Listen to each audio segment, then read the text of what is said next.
काकीनाडा में Coringa mangrove forest है जिसको माडा फॉरेस्ट के नाम से भी जाना जाता है। तो अभी जो है इस फॉरेस्ट को वहाँ की वाईएस जगनमोहन रेड्डी की सरकार जो है काटने में लगा हुआ है और मैंग्रोव फॉरेस्ट का वहाँ पर होना बहुत ज़रूरी है। इतना ज़रूरी क्यों है और इस जंगल को काटने से कौन रोक रहे हैं और रोकने वाले की सपोर्ट हम कैसे कर सकते हैं, इस वीडियो में आपको सुनने को मिलेगा। वीडियो को पूरा देखना। मैं हूँ प्रशांत और स्वागत है आपका नॉलेज हाउस में।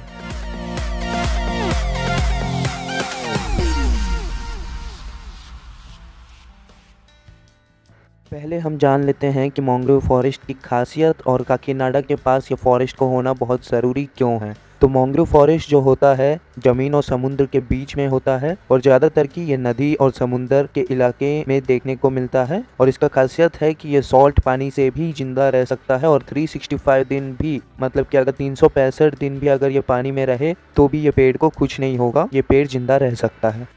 और अगर ये फॉरेस्ट को काट कर इस जगह पर घर बनाया जाए तो पूरा सिटी जो है डूबने के चांसेस हैं जब सुनामी आएगा तो। और काकीनाडा के पास कोरिंगा मैंग्रोव फॉरेस्ट का होना इसलिए भी ज़रूरी है क्योंकि काकीनाडा को 7 साइक्लोन और 1 सुनामी से काकीनाडा शहर को बचाया है। पिचापुरम शहर को तो आप जानते होंगे, 2004 का जब सुनामी आया था उसमें पिचापुरम बच पाया क्योंकि वहां पर भी मैंग्रोव फॉरेस्ट है। और TV5 के रिपोर्ट के मुताबिक साइंटिस्ट का मानना है कि आने वाले समय में तूफान आने के चांसेस हैं जिससे कि ये माडा फॉरेस्ट बचा पाएगा। और ये फॉरेस्ट का काट देना बिल्कुल गलत डिसीजन है। और TV5 के रिपोर्ट के मुताबिक लगभग 145 एकर्स का पेड़ ऑलरेडी कट चुका है। दरअसल आंध्र प्रदेश में जगन सरकार गरीबों को घर देने के सोच में है और योजना का नाम नवरत्नालू पैदल अंदर की इल्लू योजना का नाम है। बहुत अच्छा काम है, लेकिन जंगल काट कर घर बनाना कतई सही नहीं होगा। कोई भी फॉरेस्ट को काटने का आपको नुकसान तो पता होगा, लेकिन फिर भी एक बार ध्यान दीजिए, इस फॉरेस्ट को काटने का नुकसान सुन लीजिए। पेड़ ऑक्सीजन प्रोवाइड करता है हमें, तो जाहिर सी बात है पेड़ कम होगा तो कार्बन डाइऑक्साइड की मात्रा जो है बढ़ जाएगा। उसमें जो जानवर और पक्षी हैं इस जंगल में, अगर जंगल कट गया तो उनके घर तोड़ने वाले होंगे हम, इससे पूरे इकोसिस्टम पे फर्क पड़ेगा, सॉइल इरोशन होगा। और ये जंगल को अगर काटे और तूफान आया तो काकीनाडा नहीं बच पाएगा। और भी बहुत सारे नुकसान हैं जंगल को काटने में। इस जंगल में 35 तरह के पेड़ और 120 तरह के पक्षी इस जंगल में रहते हैं, तो आप समझ सकते हो ये पूरा इकोसिस्टम पर असर पड़ेगा अगर ये जंगल कट गया तो, चाहे वो जंगल के थोड़े पेड़ काटे जाए या फिर पूरे पेड़ काटे जाए। अब हम बात करेंगे कि इस फॉरेस्ट को काटने से रोकने के लिए कौन और कैसे प्रयास कर रहे हैं और हम कैसे सपोर्ट कर सकते हैं ये फॉरेस्ट को काटने से रोकने के लिए। दरअसल आसपास के लोग और मछुआरे जो हैं, जैसे उनको ये बात पता चला कि जंगल के पेड़ काटे जा रहे हैं, उन्होंने जिला कलेक्टर और सुपरिटेंडेंट ऑफ पुलिस को लेटर लिख के इन्फॉर्म किए, लेकिन कोई भी एक्शन नहीं लिया गया था। फिर उन्होंने सोशल एक्टिविस्ट बोलिशेट्टी सत्यनारायणा के पास गए। फिर बोलिशेट्टी सत्यनारायणा ने नेशनल ग्रीन ट्रिब्यूनल में केस फाइल किए थे। तो ये NGT में जो है केस फाइल किया गया था। सोशल एक्टिविस्ट का कहना के मुताबिक वीडियो कॉन्फ्रेंस में केस को फाइल किया गया था और भारत में ये पहला ऐसा केस है जो कि वीडियो कॉन्फ्रेंस में लिया गया था।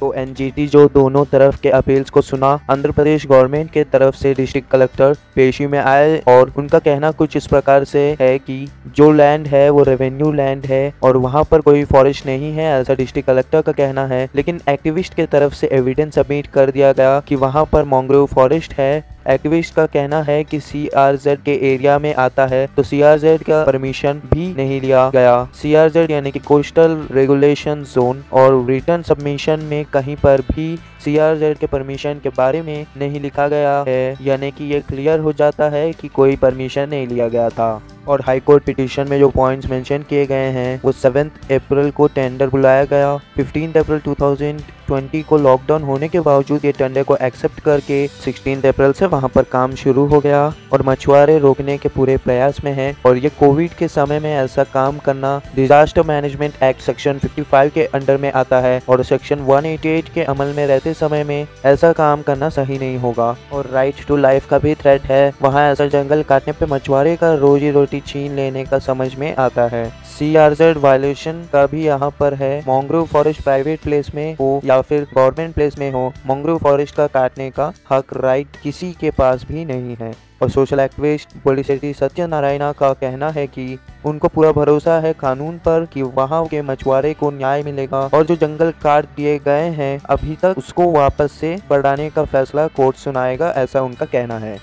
और मैं आपको बता दूं कि भारत में ये पहला सरकार नहीं है जो ऐसा कर रहा है। आपको याद होगा तो 2019 में ही अरे फॉरेस्ट में 2000 से ज़्यादा पेड़ काट दिए गए थे और 2019 में ही अमेज़न फॉरेस्ट भी जल गया। और दुनिया भर में यदि फॉरेस्ट को ऐसा ही काट दिया जाए और मार दिया जाए और जला दिया जाए तो फिर हमारा यहाँ ज़्यादा दिन जीना मुश्किल है।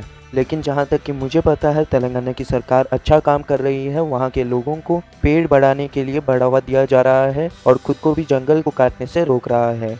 और दरअसल लॉकडाउन के कारण ये मैंग्रोव फॉरेस्ट को काटने वाली बात बहुत कम जन को पता है, तो अपनी भी आवाज़ उठाना ज़रूरी है। तो आप भी सपोर्ट कर सकते हो उन सोशल एक्टिविस्ट को और मछुआरे को जो कि जंगल को काटने से बचा रहे हैं। इस वीडियो को ट्विटर, इंस्टा, फेसबुक, व्हाट्सएप सभी सोशल मीडिया प्लेटफॉर्म पर शेयर कीजिए ताकि हमारी आवाज़ भी दूर दूर तक, ऊपर तक पहुँच पाए और सभी पॉलिटिशियंस ये वीडियो को देख पाए और जंगल को काटने का विरोध जोरदार हो पाए। और जगन सरकार से निवेदन है कि कृपया करके इस इलीगल एक्टिविटी को रोका जाए। और मेरा भी आपसे हाथ जोड़कर निवेदन है कि कहीं पर भी पेड़ मत काटिएगा, पेड़ को और भी बढ़ाइए और भी बढ़ाइए और भी बढ़ाइए ताकि हमारी नेक्स्ट जनरेशन भी अच्छे से सांस ले पाए।